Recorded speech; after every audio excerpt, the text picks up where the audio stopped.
জীবনে বিশেষ করে দুইটা পাপ আমরা কেউ করব না ইনশাল্লাহ। বলেন, আপনাদেরকে খুব কষ্ট হচ্ছে?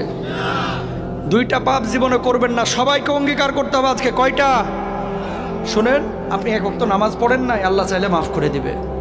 ভুলে জেনা করে ফেলেছেন, আল্লাহ চাইলে মাফ করে দিবে। ভুলে একজনকে গালি দিয়ে ফেলেছেন, আল্লাহ চাইলে মাফ করে দিবে।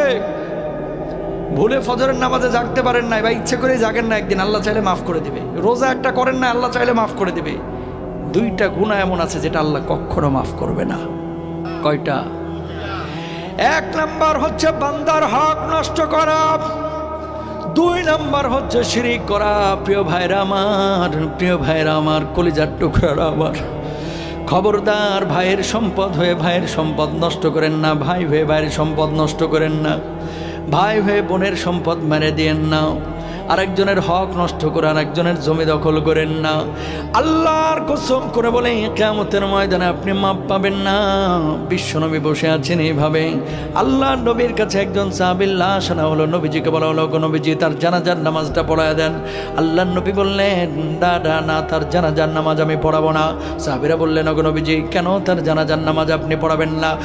রাহমাতুল লিল আলামিন বিশ্বনবী সাল্লাল্লাহু আলাইহি ওয়াসাল্লাম বললেন, ওই ব্যক্তি ছিল ঋণগ্রস্ত, ঋণ পরিশোধ করে নাই, এই কারণে আমি নবী তার জানাজার নামাজ পড়াবো না।